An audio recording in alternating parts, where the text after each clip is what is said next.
بسم الله الرحمن الرحيم الحمد لله وبه نستعين ونصلي ونسلم على هذا النبي الكريم وعلى آله وصحبه أجمعين اللهم آت نفسي تقواها وزكها أنت خير من زكاها أنت وليها ومولاها آمين اللهم آمين أما بعد إخوة الإيمان إخوة في الدين أعزكم الله وأحبكم في الله أوصيكم وإياي بتقوى الله فقد فاز من اتقى Alhamdulillah ikhwan, summa alhamdulillah biiznillah, dengan limpah kurnia daripada Ar-Ra'uf, daripada Al-Qawi Al-Matin, kita menyambung bacaan kita daripada zuhud dan kelembutan hati. Pada malam ini kita sampai pada muka surat 269, iaitu kita pada perkataan Imam Ibn Qayyim, iaitu di bawah pertanyaan, sebuah pertanyaan itu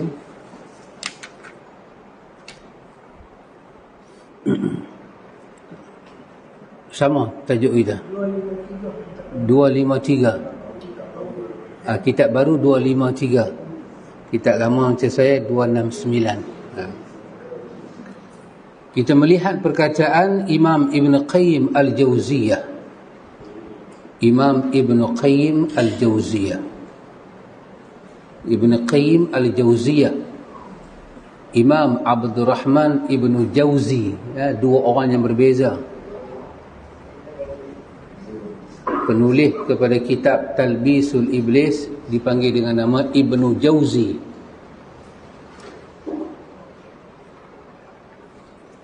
Penulis kepada kitab Zadul Ma'ad Imam Ibn Qayyim Al-Jauziyah. Kata Imam Ibn Qayyim rahimahullahu ta'ala, dia kata di sini terdapat contoh yang bisa dijadikan perumpamaan berkenaan dengan hadis-hadis tentang taubat, tentang ayat-ayat Al-Quran bercakap tentang orang yang bertaubat. Dia kata adalah kita boleh buat satu perumpamaan, iaitu seorang laki-laki yang berjalan menyusuri jalan dengan tenang dan aman. Dia jalan dengan rileks lah tu. Ia sesekali berlari, sesekali berjalan, sesekali istirahat, dan sesekali dia tidur. Ketika keadaannya seperti itu, di tengah perjalanan nampaklah sebuah bayangan yang teduh, air yang dingin dan kebun yang berbunga. Jiwanya kemudian mengajak orang tersebut untuk turun ke tempat itu, dan ia pun turun ke sana. Lalu dari tempat tersebut terdapat musuh yang melompat. Ia menangkap orang tersebut dan mengikatnya. Ia melarang orang itu untuk melanjutkan perjalanan. Kehancuran pun nampak jelas baginya. Ia mengira bahawa ia terputus dari perjalanan tersebut. Ia merasa menjadi rezeki bagi ketakutan dan binatang buas. Ia merasa terhalang untuk mencapai tujuannya. Ketika ia merasa seperti itu, ia pun terlepas dari perasaannya tersebut ketika tiba-tiba ayahnya yang merasa kasih kepadanya berada di sampingnya. Ia melepaskan lengan dan ikatannya. Ayahnya pun berkata kepadanya, jalanlah dan berhati-hatilah terhadap musuh itu. kerana ia berada di rumah-rumah sepanjang perjalananmu, sembari mengintaimu. Ketahuilah bahawa selama engkau berhati-hati terhadapnya, engkau terjaga dalam kehati-hatianmu. Ia tidak bisa menguasaimu. Namun apabila engkau lalai, maka ia akan melompat menujumu. Aku akan mendahului menuju rumah, dan aku akan lebih dahulu sampai di sana. Maka ikutilah aku melalui jejak yang aku tinggalkan ini. Ketika laki-laki tersebut sudah merasa kuat, pintar, cerdas, akal dan fikirannya selalu terjaga, ia pun telah siap untuk menghadapi perjalanannya dengan persiapan yang lain. Ia lebih kuat dan lebih berhati-hati. Ia telah bersiap-siap untuk menghadapi musuh dan telah mempersiapkan kemungkinan akan terjadi baginya. Maka perjalanannya yang kedua ini ia hadapi dengan keadaan lebih baik dan lebih baik dari sebelumnya. Sampainya ia di rumah akan lebih cepat dari sebelumnya.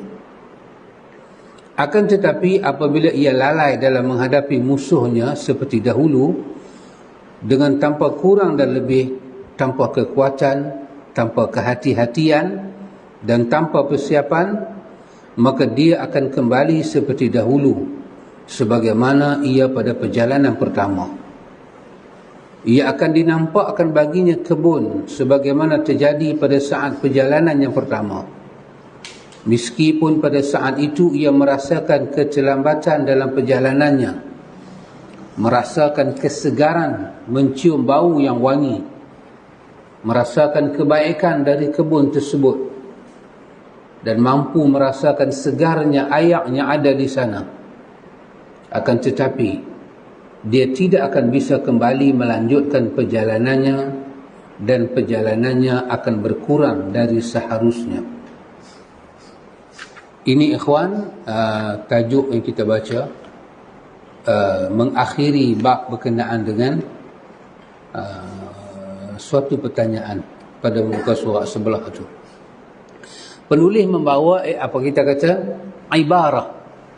Imam Ibn Qayyim dia buat satu ibarat perjalanan taubat ni macam mana. Orang bertaubat ni perjalanan dia macam mana. Dia buat satu ibarah dengan kisah lagu ni. Dia ambil semua hadis-hadis berkenaan dengan bab taubat, dia buat ibarah ini. Ibaratun, satu perumpamaan. Satu orang yang bertaubat pada Allah Ta'ala, lepas tu dia bertaubat, dia seumpama seorang yang berjalan dengan relax. Dan kadang dalam perjalanan satu orang tu dia berlari, dia jalan cepat, dia rehat, dia tidur, dia berjumpalah dengan keindahan-keindahan dunia yang ada, macam kebun yang penuh dengan air dingin tadi. Tiba-tiba bila dia sampai di kebun itu, dia nak menikmati apa yang ada di kebun tu, perompak datang, merompak dah. Ibarah ini Imam Ibn Qayyim nak menyebut perjalanan kita. Kita menuju Allah Ta'ala. Bila kita berdosa, kita minta ampun, kita jangan lalai. Kenapa? Bila kita lalai dengan dosa pertama kita buat, kita pun ingatlah kita dah bertobat, kita kata kita dah rasa dosa kita dah diampun, kita pun jalan dengan lalai. Musuh akan terkam kita kerana kita merasakan pemandangan Allah ampun kita, seperti mana orang melihat kebun yang penuh dengan air yang dingin, yang sedap. Dia akan lalai. Rupanya kita bertobat pada Allah, dalam bertobat pada Allah tu masih ada kelalaian. Sehinggalah musuh tangkap dia, sama ada hawa nafsu dia, ataupun bisikan syaitan, ataupun dunia tu sendiri yang menggoda dia. Maka dia rebah, dia tertangkap, dia terperangkap dengan lagi satu dosa yang dia pun tak rasa tu dosa. Dia dah bertobat pada Allah Ta'ala, dia pun berjalan dengan ibadat dia. Dia tak sangka dalam ibadat itu dia masih boleh melakukan dosa. Kita kan, kita pakai uniform kita pergi semayang. Dengan orang tak semayang, Maka kalau kita banding kita dengan orang tak semayang, kita tak ada dosa. Kita tak ada dosa lah pasal kita ada semayang. Orang tak semayang itu yang berdosa. Tapi kalau kita ambil perbandingan jiwa kita, orang yang semayang ini, tentang sifat riak, sifat ujub, sifat takabur, sifat dengki, sifat pandang rendah pada orang, sifat membuka aib orang, ribah pada orang, kita dah masih terperangkap lagi dengan dosa. Dan pada bahagian ini, nampaknya musuh yang menerpa kita kali kedua lebih dahsyat daripada yang pertama. Korang-korang musuh kita yang pertama, dosa yang kita nampak dengan mata kita tepih, kita berjaya tempih. Kita tak berjudi dah, kita tak minum arak dah, kita dah tak terlibat dah dengan benda-benda mungkar yang nyata mungkar. Tapi musuh yang dalam bentuk hasad, dengki boleh merosakkan amal kita, dia menerpa kita, dia mengikat kita. Badan kita semayang, tubuh badan kita semayang, tapi hati kita penuh dengan khaba'is. Hati kita ni penuh dengan khaba'is, penyakit-penyakit hati. Itu menyebabkan kita sangkut di hadapan Tuhan. Kita sangkut. Yang bila sahabat Nabi yang bernama Abdullah bin Amr bin Al-As, dia pergi bermalam di rumah satu orang sahabat.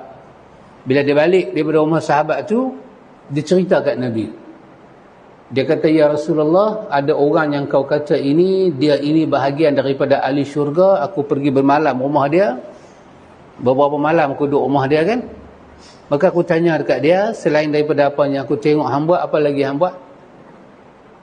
Kawan tu kata, tak ada apa-apa. Aku macam mana hang sama. Cuma kalau ada benda yang hang tak nampak, aku rasalah. Kalau ada benda yang hang tanya aku tak nampak, dalam hidup aku ni, keseluruhan hidup aku ni, aku jaga satu benda. Aku jaga apa? Aku tak benarkan hasad dengki masuk dalam hati aku pada saudara aku yang Islam. Aku tak benarkan. Kalau masuk saja aku minta ampun pada Allah. Dan aku didik jiwa aku, sebanyak mana orang buat salah dengan aku maafkan dia. Bila Abdullah bin Amr bin Al-As jumpa Nabi, dia habaq benda tu, apa Nabi kata? Nabi kata, itulah benda yang paling berat nak dilakukan oleh manusia. Paling berat, nak kikih hati kita. Tapi semayang, puasa-puasa, haji-haji, umrah-umrah, charity demi charity orang buat, tilawatul Quran. Tapi hati dia nak berjalan menuju Tuhan sangkut. Jasad dia jalan dah, hati dia. Kita ibarat orang dah nak kereta, nak pergi ke satu tempat, kereta dah bergerak, tapi hati berat. Jadi mata ni duk tengok rumah lagi, duk tengok orang-orang yang kita nak tinggal. Tapi kereta duk berjalan, tapi hati duk ada di sana. Jadi kita ni dah masuk dah di dalam zon ibadat, dengan puasa, dengan tutup aurat, dengan itu, dengan ini. Tapi jiwa kita berat meninggalkan halangan-halangan hati yang menyebabkan hidayah demi hidayah nak masuk dalam hati kita. Imam Ibn Qayyim kata, tengok rahmat Allah Ta'ala. Orang ni ditangkap oleh musuh dalam perjalanan dia, ditangkap oleh musuh, dan musuh agak begitu keras, ikat dia, tak bagi makan, tak bagi minum, dan dia merasakan dia ni rezeki kepada musuh dia. Ketika itu Allah Ta'ala hadirkan bapak dia mai. Bapak dia lepaskan tali ikatan dia, dan bapak dia bagi panduan pada dia, jangan lalai. Yang ni Imam Ibn Qayyim nak menggambarkan rahmat Allah di atas taubat kita pula. Rahmat Allah di atas taubat kita pula. Bila kita dah terjebak dengan satu dosa, kadang kita jadi takut, rahmat Allah Ta'ala datang, buka segala simpulan-simpulan dosa ni kepada taubat demi taubat, dan berpesan kepada kita, berjalan ni kena hati-hati, di depan tu ada lagi musuh. Yang menyebabkan kawan ni bila dia berjalan kali kedua, dia berjalan dengan penuh hati-hati, dengan semangat, dengan kepintaran, dengan kematangan, menyebabkan risiko dia untuk kembali kepada kelalaian itu agak kurang lagi.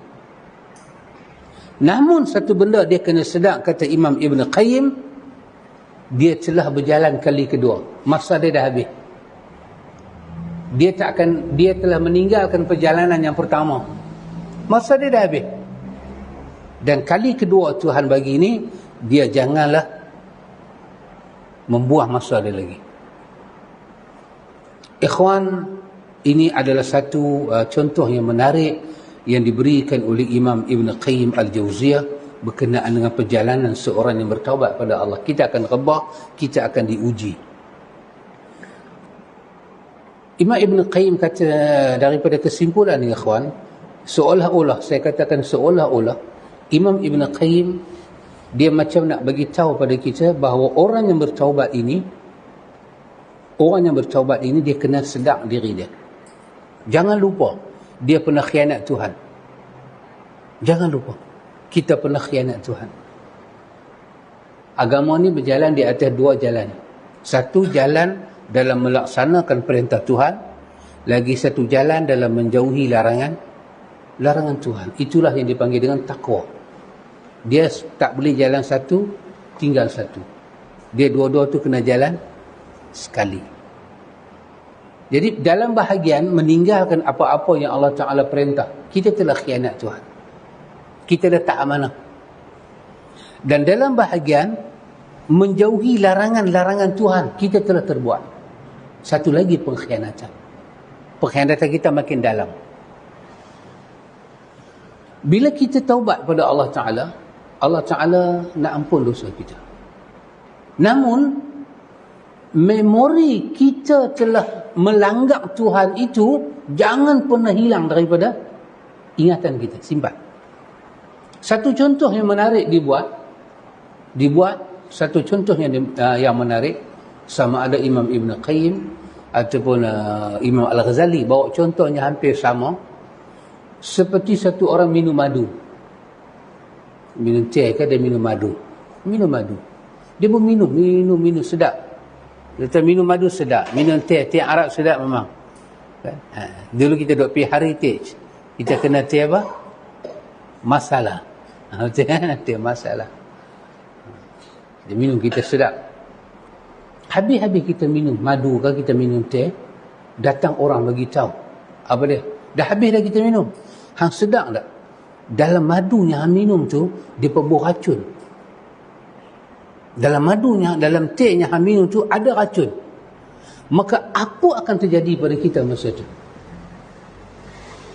Kata Imam, yang pertama kita akan terkejut. Yang kedua kita akan gelabah. Yang ketiga kita akan cari jalan supaya racun tu boleh keluar. Dengan cara apa? Dengan cara cari penawar ke? Ataupun pergi cari orang lain ke? Boleh bantu tak saya buang racun? Kegelisahan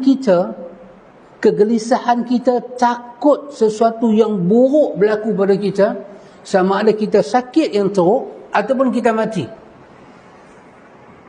Dan paling dahsyat daripada itu, kata Imam, menyesainya kita minum sampai habis itu.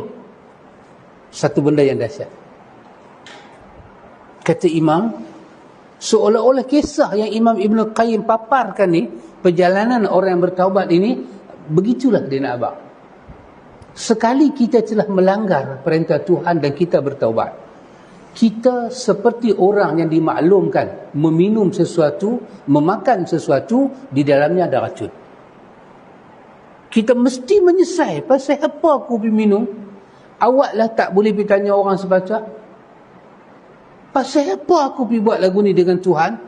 Cari ubat supaya dosa itu dapat dikikih balik. Nak buang balik racun tu, nak buang balik kesalahan tu. Dengan istighfar, dengan apa, cari jalan. Kita pergi jumpa doktor, kita pergi jumpa para alim ulama, mursyid kita yang boleh membantu kita kikih kesalahan kita. Menyesal kita mendekati racun ni setelah kita dimaklumkan itu adalah racun. Setelah kepada kita dimaklumkan bahawa dalam dosa itu ada balasan nerakanya sangat dahsyat di sisi Allah. Nak buang, nak cuci diri kita supaya tak kena azab Tuhan di hari akhirat. Dan menyesal kalaulah aku mati masa tu. Dan kata Imam, benda yang paling dahsyat apa dia? Peristiwa kita makan racun, tertipu makan racun. racun tu masuk dalam badan kita, kita akan kenang seumur hidup. Seumur hidup tragedi itu kita kenang. Begitulah kedudukan orang yang melakukan dosa di hadapan Tuhan. Jangan dia lupa, dia seorang pendosa di hadapan Tuhannya. Satu. Yang kedua, Imam Ibn Qayyim nak bagi tahu pada kita, seolah-olah dia nak bagi tahu, lepas satu orang tu, katalah dalam kes kedua, dia tengah duk makan racun, dia tengah duk makan minum madu.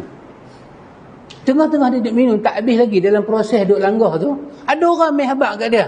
Sahabat, ada racun ni. Agak-agak dia terus makan ke, dia stop dandan.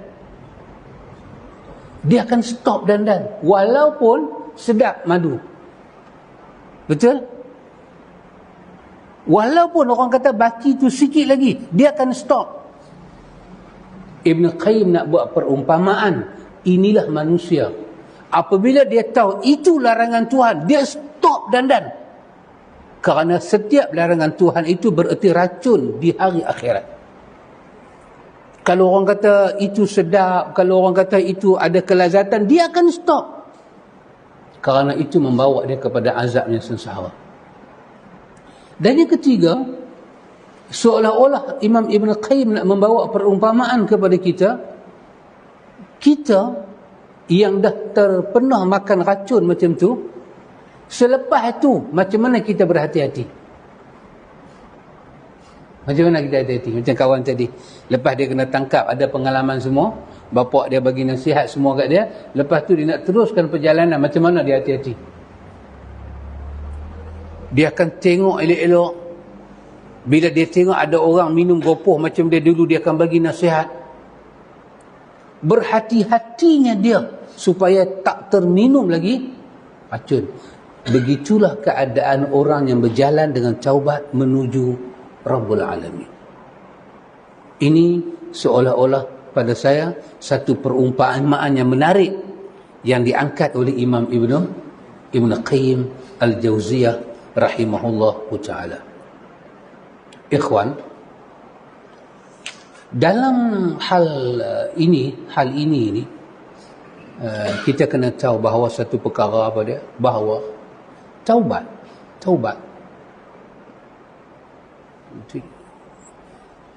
Ustaz Samsul boleh menyambung perkataan saya. Taubat adalah sebuah kenderaan yang kita naiki untuk menuju Tuhan.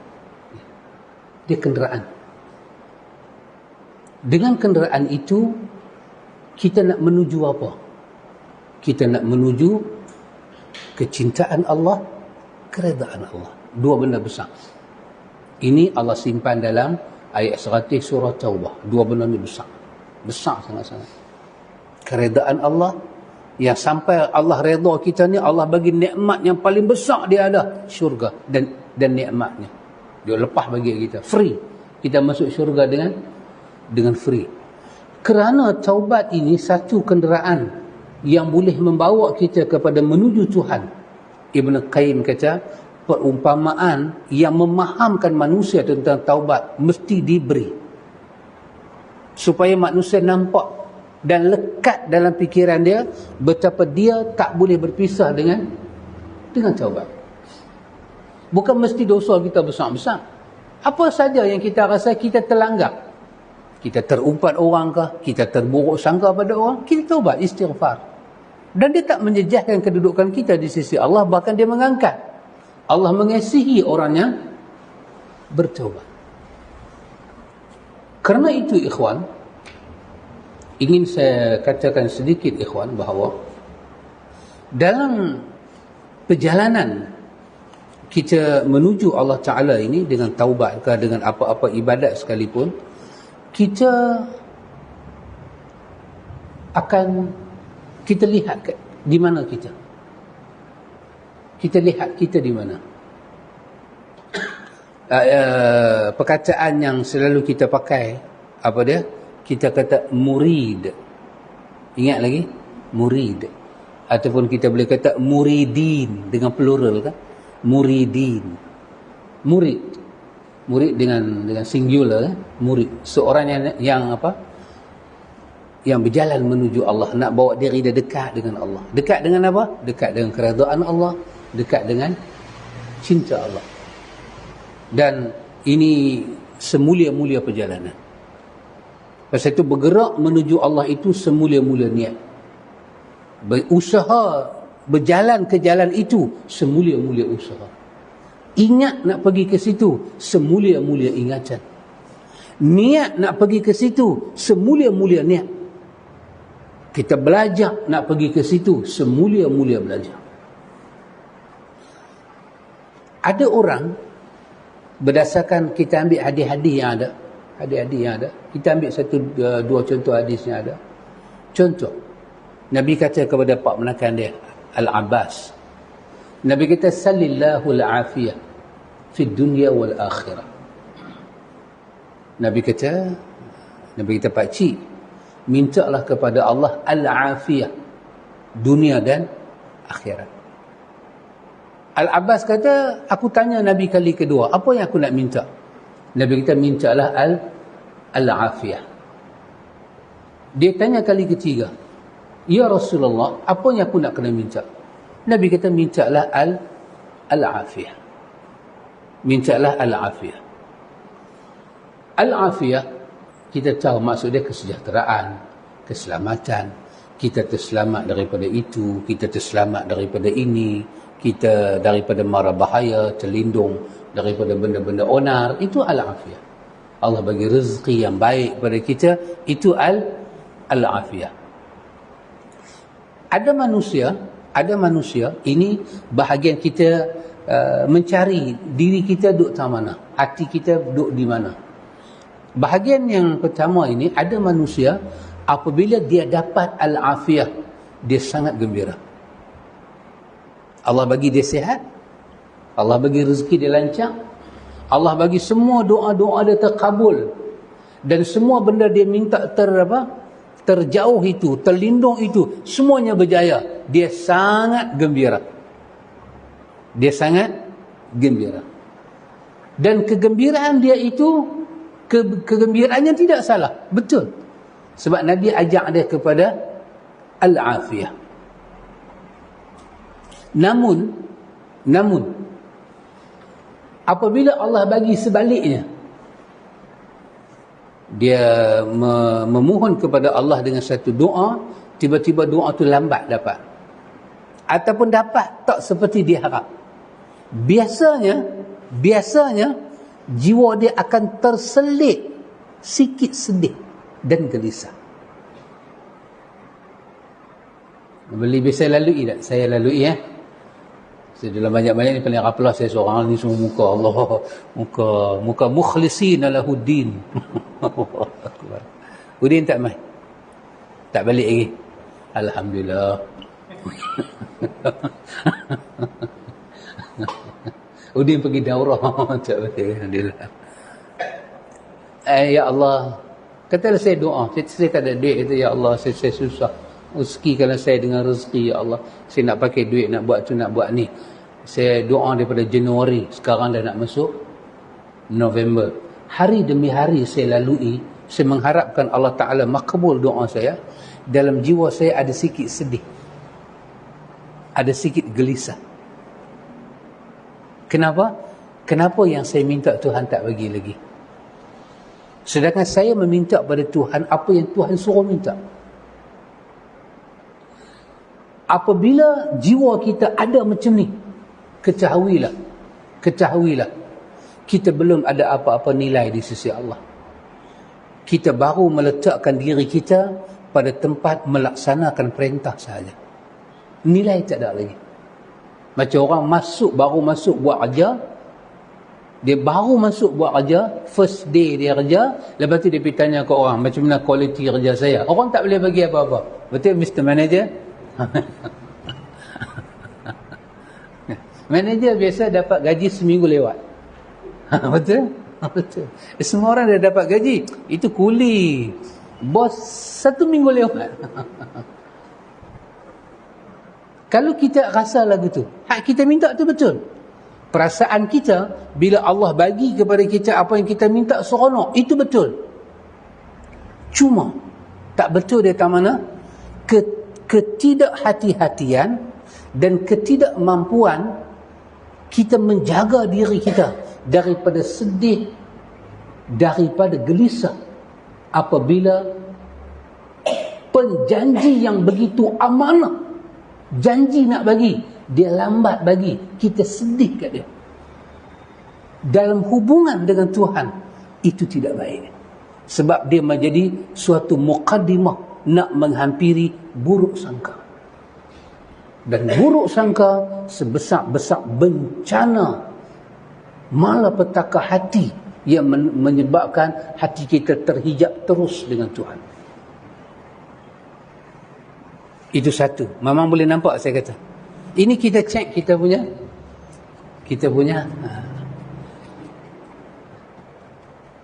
apa? Dil tu pagal he dil.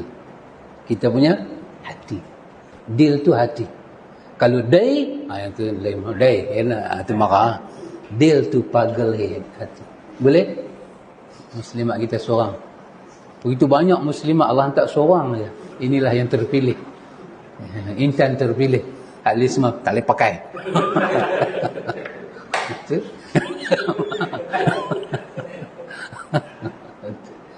Satu, baik. Kita bagi doa yang kedua. Kesemua riwayat ini sahih belakang. Tapi kita nak lihat muatan di belakang dia. Nabi ajak doa. Satu doa istikharah. Lagi satu kita lihat kepada doa sakit. Doa sakit, Allahumma ahyini in kana hayatu khairan li wa tawaffani in kana al-wafatu khairan li. Betul? Dalam doa istikharah kita mintakan Allahumma astakhiruka bi'ilmika al-ghaib wa biqudratika. Ya Allah, aku minta dengan pengetahuan kau terhadap benda gaib dan kemampuan kau ke atas segala makhluk. Sekiranya ya Allah, urusan ini baik untuk diriku, untuk kehidupan duniaku, akhirat aku, agama aku, dan kesudahan urusan aku, kau takdirkanlah urusan ini untuk aku dan kau mudahkanlah dia untuk aku. Tapi sekiranya pada sisi engkau, kudrat engkau, engkau yang maha mengetahui, aku tidak mengetahui. Engkau yang maha berkuasa, aku tidak ada kuasa. Kalau urusan ini buruk untuk aku ya Allah, untuk apa? Untuk diri aku, agama aku, akhlak aku, kehidupan aku, dunia aku, akhirat aku, din aku ya Allah, dan akibatul amri, kesudahan aku, kesudahan urusan aku di masa depan. Kau palingkanlah aku daripada urusan ini dan kau redhakanlah aku ya Allah. Pada bahagian ni, doa ni dia berbeza dengan yang pertama tadi. Kedudukan jiwa dah tak sama. Pada bahagian ni dia tak sedih apabila yang dia pohon tak diberi oleh Tuhan. Kenapa? Kerana bahagian ni dia meletak seluruh hatinya percaya dan iman pada Allah dengan pilihan dan kebaikan di sisi Allah. Walaupun sekiranya menolak itulah ada kebaikan, maka aku bergembira dengan penolakan itu Tuhanku. Maka dia langsung tak sedih bila Tuhan tolak. Bila dia berdoa, dia berusaha, dia tak dapat. Maka dia terus ingat pada Tuhan, ya Allah, rupanya inilah yang baik untuk aku. Dia senyum dengan tulisan takdir Tuhan pada dia. Ini bahagian yang kedua ni, inilah nama dia. Baru kita start nak melangkah menuju Tuhan, dipanggil murid. Bukan bahagian pertama tadi. Bahagian pertama adalah bahagian jiwa semua manusia. Bahagian kedua, dia meminta. Dia tahu kata dia tak ada duit, dia mesti minta duit. Dia tak ada kesihatan, dia mesti minta sihat. Tetapi dalam sihat dia, dalam kesusahan dia, dia kaitkan dengan satu benda. kebaikan di sisi Tuhan. Ya Allah, bagilah saya sihat. Tiba-tiba Allah biar dia. Allah biar sihat tak berkunjung tiba. Maka dia terus reti. Ya Allah, sesungguhnya sakit itulah baik pada aku. Maka sedih dan gelisah itu tak terselit dalam hati dia. Kerana apa? Kerana dia melihat Tuhan bermuamalat dengan dia atas kebaikan. Yang inilah ikhwan yang Allah sebut pada ayat yang selalu Ustaz Nan baca dalam salat tu. Apa dia? Idza asabatuhum musibatun qalu inna lillahi wa inna ilaihi raji'un. Ulaika alaihim salawatum min rabbihim wa rahmah wa ulaika humul muhtadun. Orang-orang Allah Ta'ala kata bila kami uji mereka dengan satu musibah, jiwa mereka kata sepatah ke Tuhan, kami dari Allah dan kami akan kembali pada Allah. Dia tak jadikan musibah ni benda kita tak mau. Musibah bukan al-afiyah. Musibah dia kebalikan daripada al-afiyah. Nabi mengajak kita minta al-afiyah. Tapi Allah bagi musibah. Maka dia tidak melihat musibah itu sebagai hukuman Tuhan kepada jiwa dia. Tapi sebaliknya dia kata, kita daripada Allah. Dengan musibah ini kita akan kembali pada Allah. Apa dia kata? Apa Allah Ta'ala kata pada dia? Inilah orang-orang, kata Allah, ke atas mereka selawat daripada sisi Allah. Allah selawat pada jiwa-jiwa dan roh mereka. Imam Al-Ghazali terdiam sejenak ketika dia menguraikan ayat ni. Dan Al-Ghazali mengangkat wajah dia dengan lenangan ayat mata. Dia kata, apabila kita dapat satu selawat daripada Allah, itu lebih baik daripada hidup kita seluruhnya atas dunia. Dan Allah janji nak bagi selawat ni kepada orang yang jiwa dia besar dengan Tuhan. Jiwa siapa? Jiwa murid. Yang dia melihat di balik hubungan dia dengan Tuhan di atas kebaikan. Bukan di atas segala hajat dia kena terima. Kita, anak kita berusaha nak menega satu menega apa ke lebih kurang. Kita pun tolong dia pun buat kerja. Berdoa kita. Tengok menega dia tak beritahu mana. 5-6 bulan dia menega jadi bubar. Dia berdoa, kita berdoa. Sebagai bapa, mak kita sedih tengok dia. Kita minta Allah bagi maju supaya dia boleh membina hidup. Kita sangkut satu benda kepada Tuhan. Ya Allah, sekiranya ya Allah kebaikan itu ada pada kemajuan dia, aku serah itu pada Engkau ya Allah. Dan Tuhan tak pernah zalim dengan hamba dia. Untuk membuka cahaya mata hati melihat pada bahagian kedua, suatu mujahadah yang penting kena dilakukan. Maka mujahadah itu bermula dengan jalan taubat. Setiap murid kena meneroka jalan taubat untuk membuka dia punya pandangan nur mata hati. Tak kalu dia akan guna pertimbangan emosi, pemikiran orang kebiasaan. Orang yang dapat melihat dengan mata kasar, dengan naked eyes, bukan dengan mata hati. Mata hati orang putih panggil apa?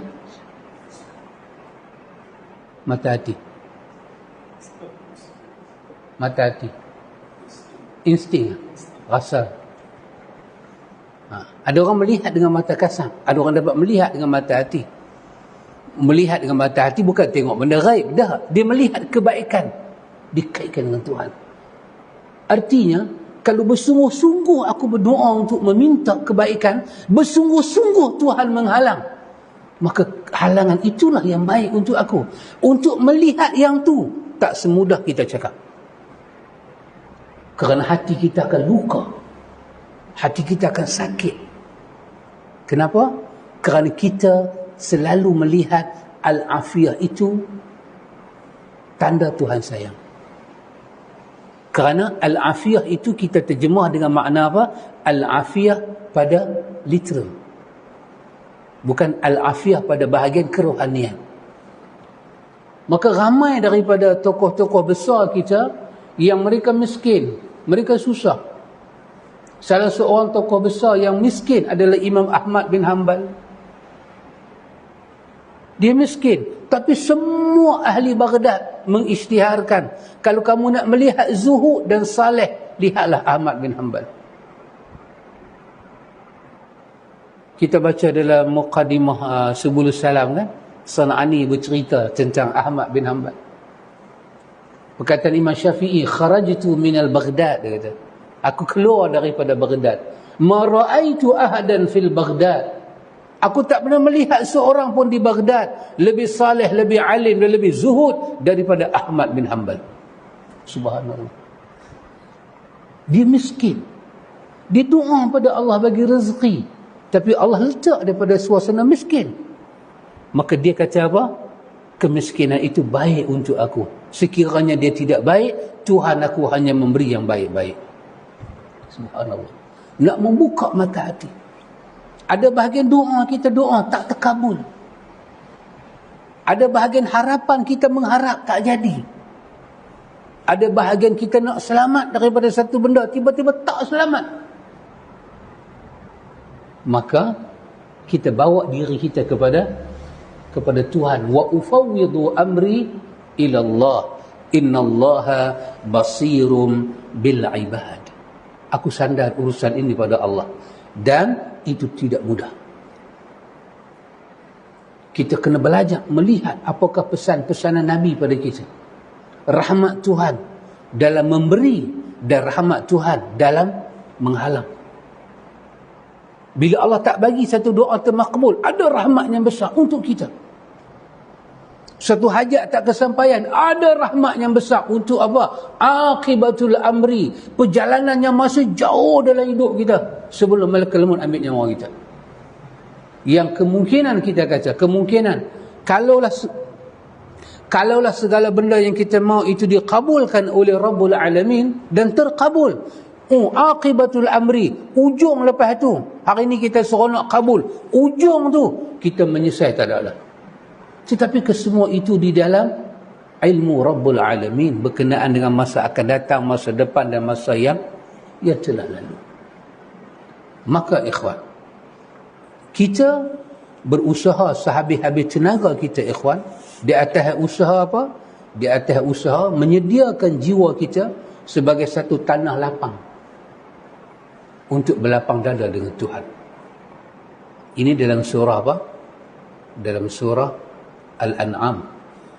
Man yuridillahu bihi khairan, man yuridillahu an yahdiyahu yashrah sadrahu lil Islam.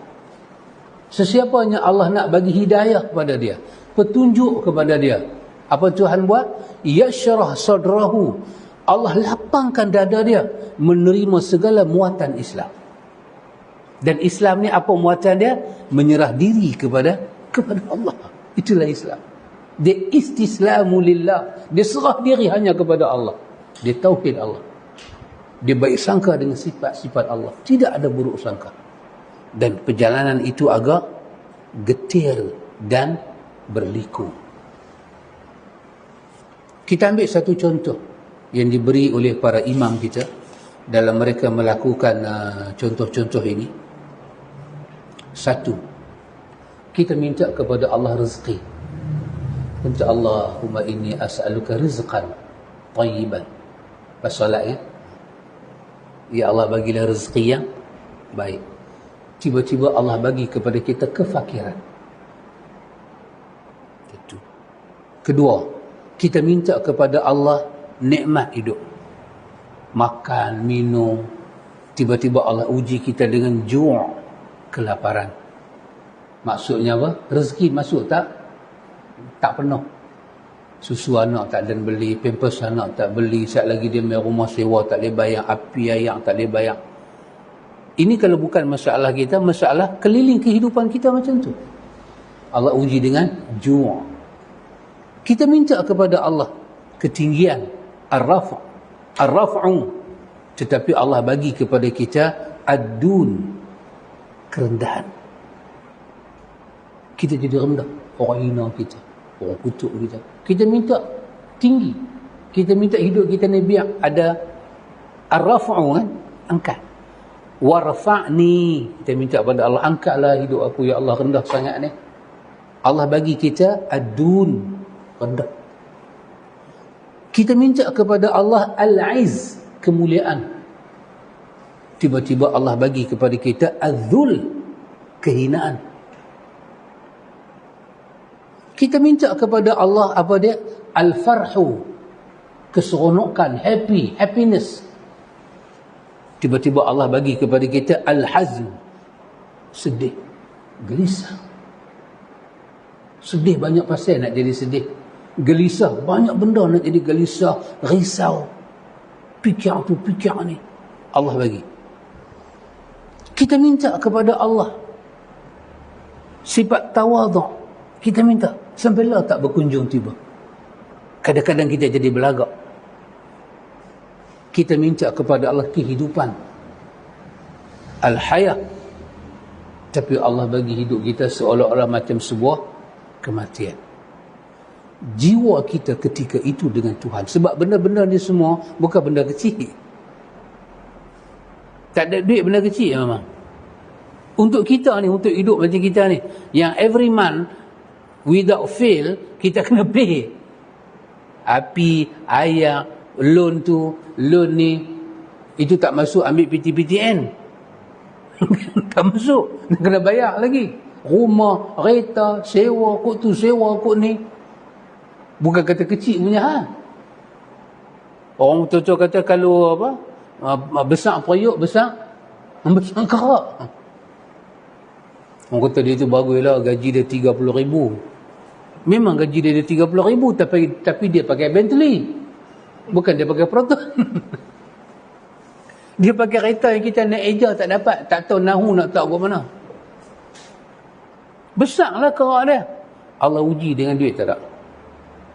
Orang bisnes, Allah uji dengan bisnes tak menjadi. Bukan kecil punya ujian tu. Tambah katalah dia buat bisnes, dia ada pekerja. 2-3 orang cukup pekerja dia.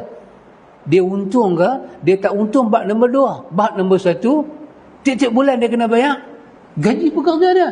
Walaupun sehari RM10. Dia nanti pening kepala. Ketika itu, kita boleh tak melihat kebaikan dia. Tak senang. Tak senang.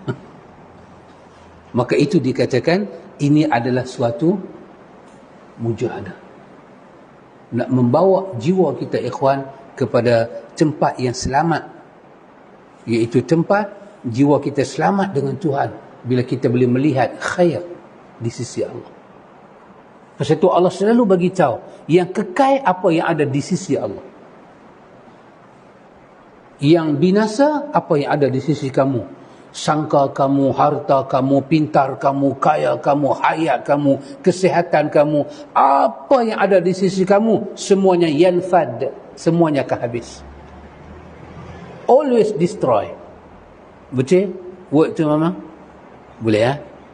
Boleh faham kan? Akan binasa. Tapi wa ma 'indallahi baq. Di sisi Allah semuanya ada baq. Subhanallah ikhwan. Ada satu hadis yang diriwayatkan oleh Imam At-Tirmizi. Hadis ni kemudiannya para ulama hadis mereka berbincang makna hadis ni. Tapi saya hanya nak mengambil literal dia dalam yang kita bercakap. Nabi baca doa satu hari. Nabi kata, Allahumma ja'alni miskinan, Allahumma ahyini miskinan, wa amitni miskinan, wa hasyurni yawmal qiyamati ma'a zumratil masakin. Ya Allah, hidupkanlah aku sebagai orang miskin, matikanlah aku sebagai orang miskin, himpunkanlah aku di akhirat bersama orang miskin.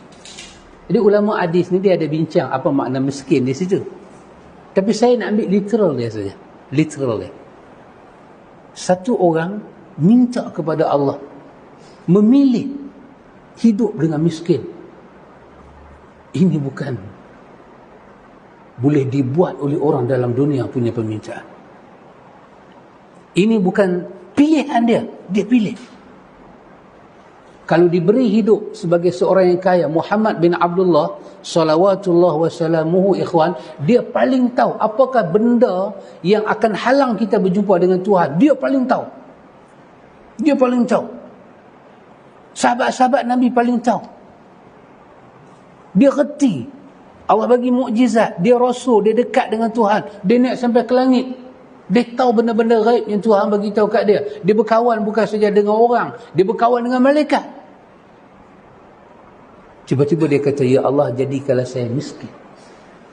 Label jiwa dia punya tak ada ingat buruk sangka kepada Tuhan dengan perkataan ni sangat luar biasa. Yang kita, ikhwan, bukan kata nak baca, teringat. Sekali lah kita kata, ya Allah, Nabi hang pernah baca doa ni, aku nak baca sekali. Kita takkan baca. Kalau Tuhan makbul sungguh, pocik oh.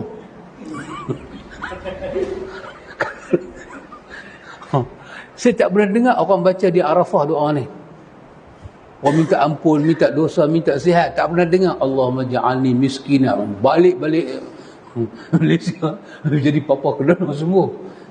Tak boleh. Doa ni ada risiko. Ya. Di satu sudut yang lain, lafaz doa ni untuk menggambarkan betapa tawaduknya jiwa Nabi, rendahnya jiwa Nabi. Dia selalu nampak Tuhan dia kaya, dia hanya miskin. Subhanallah. Dia ada muatan kebalikan daripada bacaan doa tu. Kita tak berani kata Allahumma ahyini miskinan kerana kita tak pernah melihat Tuhan kita kaya. Kita hanya sebut di mulut Tuhan Maha Kaya, tapi hati kita belum iktiraf Tuhan kaya. Sebab si kaya tak akan meminta kepada si kaya. Maka Allah kata apa? Innal insana la yatgha ar-ra'ahu istaghna. Manusia selalu melampau dan terbabas bila mana dia melihat diri dia cukup kaya. Dia tak perlu. Orang kaya tak minta pada orang kaya. Yang biasa akan minta ni orang yang rasa dia tak cukup. Itulah orang miskin. Dan Allah kata, ayuhan nas, antumul fuqara'u ila Allah, wallahu ghaniyyun hamid. Manusia, yang miskin kamu, yang kaya Tuhan. Bila Nabi berani sebut, ya Allah, jadi kalau saya ni orang miskin, bermakna jiwa dia nampak kekayaan Tuhan dia. Anytime dia minta ke Tuhan yang Maha Kaya, dengan karimnya Tuhan, dengan rahimnya Tuhan, dengan rahmahnya Tuhan, Tuhan memberi kekayaan pada dia. Subhanallah. Demikianlah ikhwan, martabat jiwa manusia di sisi Tuhan tidak sama. Tidak sama. Keyakinan kita, tawakal kita, pasrah kita, pengharapan kita, keyakinan kita pada Allah sentiasa ada dia punya layer dia. Tak sama. Dan apa tugas kita ikhwan? Tugas kita tengok jiwa kita berada di mana. Kalau kita rasa jiwa kita masih pada peringkat awal, so kita buatlah sesuatu supaya jiwa kita dapat diubah. Kata Imam Ibn Qayyim Al-Jauziyah rahimahullahu ta'ala, dia kata orang-orang yang mukhbitin, golongan mukhbitin, itu ayat daripada surah Al-Hajj. Wa basyiril mukhbitin, Allah kata sampaikan khabar gembira untuk mukhbitin. Mukhbitin ni apa? Imam Ibn Qayyim kata orang yang jiwa dia merendah depan Tuhan setaraf dengan tanah. Dia sembam hati dia pada Tuhan. Dia mukhbitin, ikhbat. Allah kata untuk orang yang ada jiwa ni, daripada Allah kepada mereka hanya ada khabar gembira saja, tidak ada khabar duka cita. Maka salah satu daripada sifat ikhbat ni, ahlul ikhbat ni, mukhbitin ni apa dia? Dia berusaha dalam diri dia, berusaha dalam hidup dia mati-matian menghilangkan buruk sangka daripada Tuhan. Dia bekerja keras untuk itu. Kerana buruk sangka inilah penyebab jiwa kita tak boleh naik kepada Tuhan. Kerana Allah kata jiwa kita bila sampai kepada level tu baru ada kegembiraan hidup. Selagi jiwa kita tak sampai ke situ, kita tak boleh tarik dia naik, kita tak akan dapat apa berita gembira dalam dunia. Malaikat kita akan bergembira dengan dunia, bukan berita-berita gembira. Kita bergembira dengan dunia. Dunia ni apa? Ada duit kita senyum, Sihat kita senyum. Kita sakit lepas tu kita sihat, kita senyum. Kita makan ubat lega, kita senyum. Hutang kita lepas, kita senyum. Tapi kita tak akan dapat lihat khabar gembira yang Tuhan tabur dalam jiwa mukhbitin, yang tidak ada dinding dia dengan Tuhan, tidak ada dinding buruk sangka dia dengan Tuhan. Dalam doa, dalam usaha, dalam kerja dia, dalam kehidupan dia, dalam rezeki dia, dalam apa dia buat, dia merendah depan Tuhan serendah-rendahnya. Mereka adalah golongan mukhbitin. Dan kita, bila kita tahu ni semua ikhwan, apa satu kelebihan dia? Kita berusaha. Jiwa kita ada. Kita sedang berusaha untuk apa? Untuk angkat taraf hidup kita. Maka kita kena berusaha mengangkat taraf nilai kita di sisi Tuhan. Kerana inna akramakum indallahi attaqakum. Itu baru ada nilai.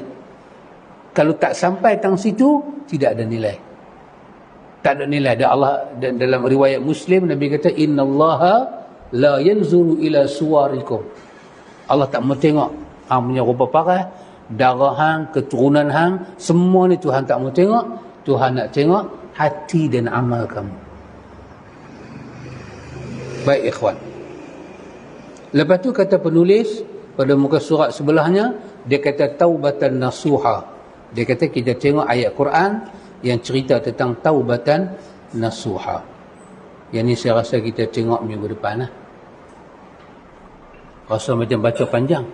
Rupanya semuka lah. Tak apa. Yang penting kita ingat. Betul ya? My CEO. Yang penting kita boleh ingat apa kita baca. Rasa macam tu lah boleh. Tak apa. Tak habis tak apa. Kita bukan nak pergi mana. Kan? Tak pergi mana pun. Habis tinggi pun keluar pergi pilihan raya. Aja tu main balik. Tak ada apa-apa. Tak ada apa-apa. Dan kita juga kena tengok pemimpin yang kita nak pilih ni boleh tak bawa jiwa kita ke sini. Bukan 100%, ada tak kecenderungan nak mengubah jiwa rakyat. Okay? Boleh saya kata sepatah? Boleh? Nak izin? Okay? Mr. Manager. Cik? Boleh? Saya kata sepatah. Abang kita pasal polis, kena minta izin polis. Polis bagi izin, saya dapat permit. Kan? Ikhwan, saya kata sepatah, sebahagian daripada penyakit yang kita tanggung bukan sangat kerana masalah darah, silap makan, apa-apa. Tapi sebahagian daripada penyakit badan yang kita tanggung kerana kafarah Tuhan pada kita, kerana kita pernah menghina orang. Kita pernah berkata sesuatu tak baik pada orang. Kita pernah buruk sangka di atas keuzuran orang. Kita tengok kawan tu jalan heret kaki, kita kata drama kuat. Tak kata di mulut. Dia main dalam bentuk gambaran. Satu hari Allah Ta'ala bagi kita sakit sampai kaki kita kena heret. Tetapi Tuhan tutup apa? Tuhan tutup muhasabah. Kita terlupa kita pernah kata ke orang dan ingat lagu tu.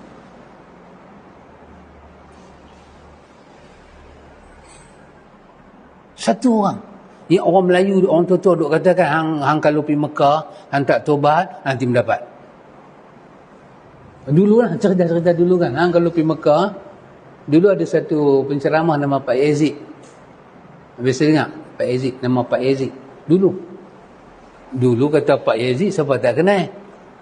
Yang dia punya ceramah dia berkaitan dengan wahai mayat, panggilan untuk mayat. Pergi YouTube tag nama Pak Yazid. Dia orang tua. Dia nanti ceritakan orang pergi haji dengan beruk sekor atas kapal. Musim haji kan? Pak Yazid lah bawa cerita tu. Kapal tu kapal haji. Kapten bela beruk sekor atas kapal. Tak tahulah pasal apa kan, keturunan dia kan. Tak tahulah tapi dia bela. Dia bela beruk. Kapal haji tu duduk jalan. Bulan-bulan duduk jalan. Tiba-tiba kapal haji tu pergi ambil satu duit. Uncang orang. Naik ke atas bendera. Tarik RM10, buang dalam laut. tarik RM5 bagi balik kat tuan dia. Daripada atas dia duduk buang. Jadi sebahagian duit masuk ke laut, sebahagian jatuh atas kapal dia kutip. Duit orang lain, borok tu tak kacau. Duit kau ni lah. Borok tu kacau. Ini bukan hadis, cerita Pak Yazid. Tapi adalah moral dia tu, adalah moral. Jadi semua orang duk heran. Borok tak kacau. Borok tu tak kacau siapa? Borok ni pergi kacau duit dia ni lah. Dia pun pening kepala. Adalah satu ustaz kot, mutawih zaman tu tak sama mutawih lah. Mutawih zaman dulu kemas cik. boleh buang saka orang, boleh buang. Mutawih lah, mutawih lagu tu lah. Mutawih dulu dah siap, kira tok guru, baru jadi mutawih. Dia pergi tanya syekh kita ni, ustaz apa jadi dengan saya ni? Ustaz tu tanya kat dia, Tuan mai haji ni, Tuan pakai duit apa? Tuan kerja apa? Dia kata, saya tak kerja apa, saya meniaga susu. Saya meniaga susu lembu. Mutawik ni tanya kat dia, Tuan masa meniaga susu tu buaya? Dia kata, mana tak buaya? Semua orang buaya. Mutawik tu kata, Allah nak didik Tuan. Semua duit yang Tuan jual susu buaya, semua balik kaya. Allah guna binatang untuk menunjukkan hinanya pekerjaan menipu orang ni. Semua duit susu Allah pulangkan kepada Tuhan untuk bawa Tuhan menuju dia. Kawan ni dia dengar lagu tu, dia istighfar, dia minta ampun kepada Allah. Orang yang ada atas kapal-kapal tu buat kutipan-kutipan semua, bagi kat dia, dia dapat jumlah, dia bawa balik. Yang ni bukan duit jual susu, duit orang sedekah, halal bawa balik. Allah ganti balik. Ada moral dia. Ada bahagian dalam hidup kita ni, sakit berat-berat, cuba istighfar. Minta ampun. Takut itu menjadi punca. Ada orang kena murung yang sangat teruk. Makan ubat tak lega. Sampai peringkat dia nak bercakap dengan diri dia, dan diri dia nak keluar mai depan mata dia. Murung yang sangat dahsyat. Cuba istighfar. Minta ampun pada Allah. Kita pernah hina orang ke? Kita pernah terlajak kata ke orang ke? Sampai kadang-kadang di luar pengetahuan kita, orang punya terasa dengan kita. Orang kata sepatah ke Tuhan, ya Allah, hamba balas sekali kat dia. Di luar pengetahuan kita. Dan, ya. Tujuan ni saya kata ni untuk kata apa? Untuk pergi pada pilihan raya lah. Nak pergi ke situ ke tak? Negara kita ni, ekonomi kita teruk, politik kita teruk, sampai dibangkitkan kestabilan kaum pun tak cantik. Macam-macam isu ada dalam negara ni, macam-macam balak kita kena. Tidakkah kita terfikir sebahagian daripada benda ni bukan berkaitan dengan masalah pentadbiran sangat, tapi masalah kesombongan hidup kita dengan Tuhan, yang rawatan dia mesti istighfar dan minta ampun pada Allah. Bukan soal duit tu sangat jatuh, bukan pelabur tu yang melarikan diri, Tuhan yang halau mereka. Kenapa? Kelacuran kalimah. Siapa yang punya kalimah ni? Bukan rakyat, mungkin pemimpin, mungkin ulama atasan. Melihat kemungkaran pemimpin, mereka sengap. Bila melihat kesalahan orang bawah, mereka baca ayat Quran habis-habisan. Mereka pandai bagi nasihat kepada orang. Ketika mungkar di hadapan macam mereka, senang. Boleh saya bagi satu contoh aja. Satu contoh. Kita kadang-kadang pergi supermarket ke apa benda ni, kadang-kadang ada dia punya satu bahagian jual arak. Kan? Bulldog lah, Tom and Jerry lah. Kan? Ada isu orang bangkit kan? Sebab tadi saya dengar dalam kereta ceramah negeri Pulau Pinang Maghrib, ada satu ustaz tu cakap, antum fikir tak mana kedai-kedai yang buka ni kan 24 jam ada ni. Lepas tu dibincang pula apa, anak Melayu kerja situ kan, anak kita Melayu kerja, habis orang ambil botol arak tu bayar kat dia. Lepas tu ustaz-ustaz kita ni bincang, halal ke haram? Lepas tu bincang pula, Macam mana nak bagi? Contoh 7-Eleven ke? Ada dalam kampung kita macam tu. Macam mana nak bagi mereka stop? Dia orang kata, orang kawasan kampung tu kena buat surat. Hantar kepada polis ke, kepada wakil rakyat ke, DO ke, kepada company tu. Habang kata, di sini punya 7-Eleven tak mau ada arak sebab anak orang Melayu, Islam, duk kerja dan ini bercanggah dengan agama. Betul? Bila buat lagu tu, nanti syarikat tu dia tak ni lah. Begitulah. Satu soalan saya tanya, ikhwan, benda ni, siapa yang kena buat undang-undang pada asalnya? Perlukah kita pergi ambil lagu tu? Pasal apa kita pergi buat benda tu, lepas tu kita pergi bagi susah orang? Kita pergi buat satu undang-undang yang rumit dan kita bagi tahu saya tak ada kuasa. Negeri ni siapa punya? Malaysia ni negeri apa berperlembagaan? Raja berperlembagaan, parlimen, demokrasi berparlimen. Pemimpin tak rasa berdosa ke? Dia hanya lulus benda tu. Kerana tu saja berapa banyak anak orang Islam tunggu langgar minum arak. Dan berapa banyak anak orang Islam diikat dengan perbincangan tak masuk akal. Lesen arak ada boleh, dalam kampung ada kedai jual arak, tapi orang Islam tak boleh jadi cashier situ. Sedangkan benda tu tak patut bincang. Pemimpin kena buka mata, buka otak, bagi ada akal sikit, bagi ada matang sikit, ambil petunjuk Tuhan, istighfar depan Tuhan. Betapa banyak dosa mereka buat. Dan ulama tak kata apa. Ulama duk bincang cashier ni aja. Duduk patua bincang cashier ni. Cashier ni macam mana? Halal tak gaji dia? Sebenarnya siapa kena cakap sepatah benda tu? Siapa? Owner power in this country. Siapa owner power? Kita tengok rumah kenduri ujung tu lebih pakau. Ada meja. Siapa main? Bentara-bentari lah. Bakau. Baru punya potong. Tu rumah kata saya, buat macam mana kan dia nak main. Dia pula pergi jumpa orang masjid. Boleh tak orang masjid main panggil abang kat dia? Lah rumah hang. Pandai hang. Nak menikah anak hang. Yang panggil dia pun hang. Pasti apa hang pergi panggil orang masjid? Lepas tu dia kata ini peraturan. Astaghfirullahalazim. Kadang-kadang kerana benda ni kita tak minta ampun ke Tuhan, Allah bagi masalah sampai tak boleh keluar. Tak mustahil Malaysia jadi Sri Lanka. Tak mustahil. UK jadi apalah? UK. Sekarang ni. Perdana Menteri dia letak jawatan.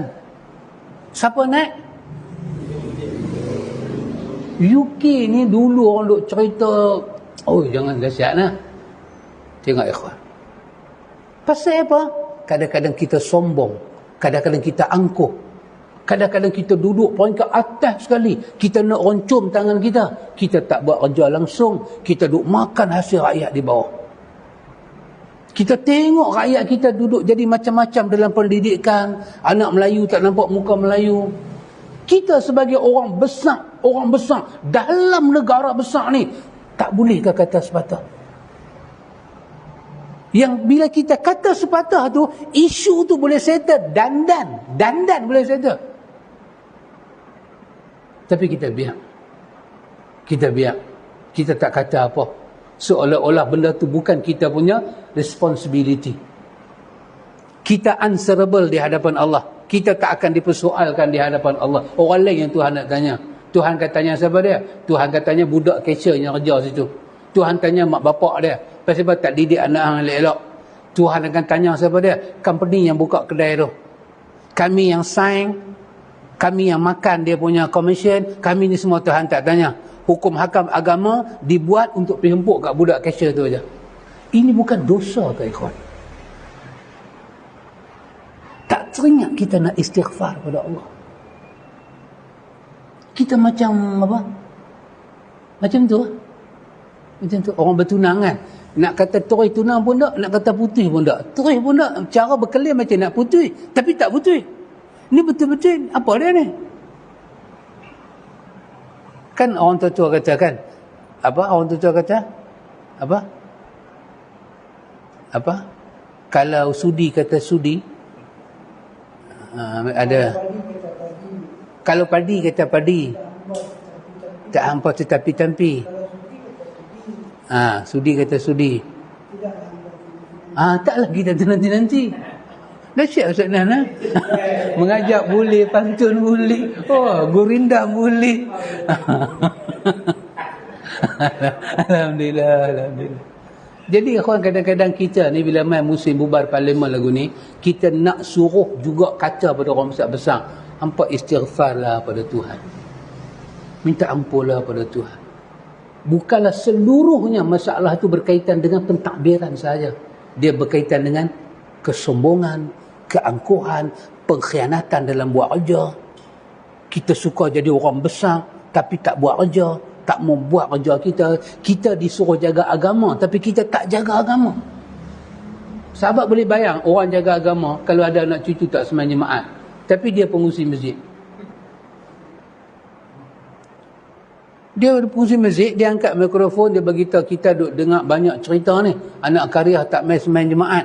So kita nak bagi warning. Dalam banyak-banyak anak kariah tak pergi sembahyang jemaat tu, menantu dia. Dia tak malu ke? Tapi dia boleh bercakap, benda tu macam bukan dia terlibat. Dia jadi AJK masjid, dia duduk di rumah. Dia pun tak tahu masjid ada bangga, ada kamat ke, tak ada. Dia relax je, dia tak pergi terus. Bila muka dia cuih main, orang kata, mesti ada meeting. Tak malu muka kita. Kita tak rasa bertanggungjawab ke kerja kita. Lepas tu kita masuk masjid, kita rasa tak ada barakah. Pasal tempat orang meriah, tempat kita tak meriah. Salah satunya punca, Tuhan nak kita istighfar, minta ampun ke Tuhan. Kita bersalah dengan Tuhan. Kita tak jadi mukhbitin jadi. Kita tak merendah depan Tuhan, kita angkuh. Saya pakai ekonomi. Kalau saya pegang, saya boleh jaga balik ekonomi. Wow, Tuhan. Dan ulama-ulama kita tak kata apa pada pemimpin kita. Baik daripada yang paling atas sampai yang duduk berebut kursi ni. Hampa itobatlah saat ke Tuhan. Lepas tu benalah harapan yang baru. Tak takut langsung kepada Tuhan. Jadi macam mana keadaan kita ni? Macam orang duk ingat penyakit itu hanya kerana darah dia. Dia duk makan ubat darah je. Berapa banyak orang istighfar, taubat, balik Mekah, penyakit dia lega. Orang Melayu ni pula, kalau penyakit lega tu dengan baca Quran, dia kata orang buat. Dia kata sejak duk pergi ruqyah ni lega. Kompom orang buat. Bukan kompom orang buat. Mendekatkan diri pada Allah, Allah cabut hukuman Tuhan tu. Negara kita macam kena hukuman Tuhan. Ekonomi kita, pentadbiran kita. Rakyat jadi tak percaya. Sampai antu tengok orang duk menulis ni, dikatakan pilihan raya kali ni pilihan raya yang paling suram dan sedih dalam Malaysia. Kerana semua tokoh-tokoh tu semuanya ranjau rakyat dah. Track depa punya sejarah depa kaki ranjau. Dan kawan tu sebut satu, dia ni duk ranjau lagu mana, dia ni ranjau lagu mana, dia ni ranjau, dia muka ranjau-ranjau ni mai bertanding pula. Inilah pilihan raya yang paling sedih untuk negara kita ni. Orang sampai cakap macam tu.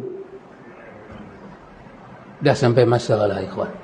Istighfar pada Allah. Minta ampun ya Allah. Tak mana tak kenal parti kita. Kita sebagai presiden parti, terutamanya parti orang Melayu ni, yang duk bercakap jangan pangkah Cina sangat ni.